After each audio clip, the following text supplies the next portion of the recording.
Hello Aries, and welcome to your flare, your solar flare reading here on the Astroflower, and how it's going to affect your monthly readings. And we're going to see what cards, what petals it mainly affects. The sun, as I said, has flared up.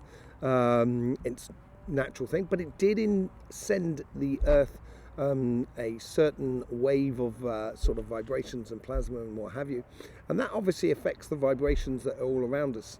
So let's just see where, and this is going to help you to sort of use the Astroflower in the future to really get some sort of really precision on the readings more than anything else. So it has the solar flare, so it was a sunspot eruption. And that sort of energy there is mainly sort of air and fire energy. And we can find, as we can see on your Astroflower here, you can see that obviously you have that fire that goes all the way around you because you're pure fire, and you do have lots of fire inside you, mainly also on your karmic message and karmic paths. But it's not just there, it's the interaction between fire and air which is really important. And you only have 2 points of air, like your opposite sign, Libra, who only has 2 points of fire, and in exactly the same places and with the same qualities. But this is to do with Aries, so this is to do with the air. And the transition is all about petal 5 to 8 and petal 7 to 9, and how you connect your past to your future, basically. And that's what the energy is helping you to do. So on your relationship side here, you can see you have mutable air that comes in from Gemini. So this gives you this how to process things a lot better.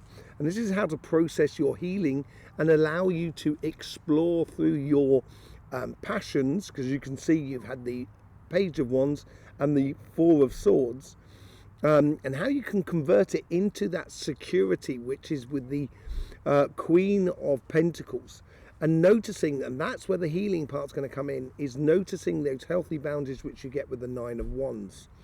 So that's mutable, and I wouldn't play it hard and fast. I would allow things to go. I would allow the lessons to be really integrated within yourself in order for you to understand totally every aspect, rather than trying to grasp at things very quickly, because that mutable air is very mutable, and it's going to allow things to flow through. So trying out how you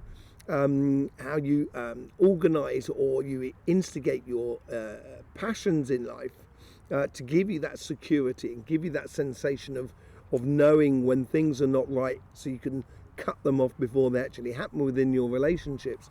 You've got to be sort of flexible within this and accept things that come and go in a way. On your financial side, this is where we're going to be pulling a couple of cards on this, by the way. On your financial side, you get the Seven of Swords and the Ten of Cups. And this is about sort of you playing smart, going after what you want. And I think you've been very successful in your workspace over the past year at least, if not more. And I think this playing smart and becoming a little bit of a leader in regards to your happiness. So basically doing stuff within your job, your business and your projects are the things that you like doing and that really makes you feel happy. And it's almost learning things that you've learned, and it's that happiness knowing that you've learned it so you can actually apply it in your life. And that's what's given you in the past the edge above everybody else. So it gives you the edge when going for that job or building that business or doing that project. Now where do we need to convert it to? We need to convert it into that fire that is within you. And that fire you can have with that balance as well, with the Justice card. So you get the Seven of Wands. Now you get the 2 sevens on there, which is quite amazing because that's a revelation sort of thing. And here is realizing your inner strength. This is what it's all about. And this is going to give you that direction that you seem to want to take. And I would take it if I was you with the Justice card. Okay. The other thing as well, which I've just put in the middle, is the overall energies. Now you've got the High Priestess and the King of Pentacles. This is all a month about purifying and strengthening and re-strengthening you. So in the meantime, let's just pull out a few cards here. Let's just pull out a few cards on your relationship side and see how we can help with this transition from the old into the new you in a way.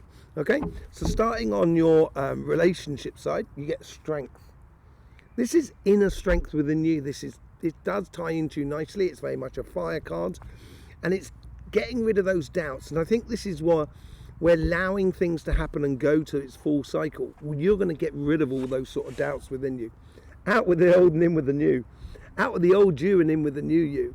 And this is the Ace of Wands here. So the Ace of Wands is that sort of, it's a passion that comes into your life because you have these healthy boundaries now in place. I think that's what's building into you overall, and that's what's going to give you the security.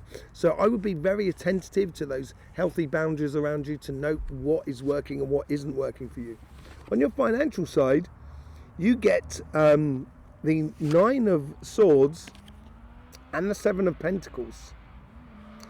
This is here where you've got to nurture your happiness. Now, I will say something about, obviously we talked about the mutable side. On this side, on the financial side, you've got fixed air. So this fixed air is, it's coming through from Aquarius.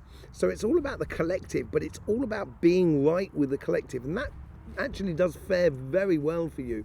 And I think once you start nurturing, if you nurture that 10 of Cups sort of scenario and use your intelligence, I think this is where you're going to build that inner strength, because you're going to let go of a lot of woes and worries concerning about your job, your business and your projects, because you're now getting that assurance, that confidence within you to attack the world that is around you.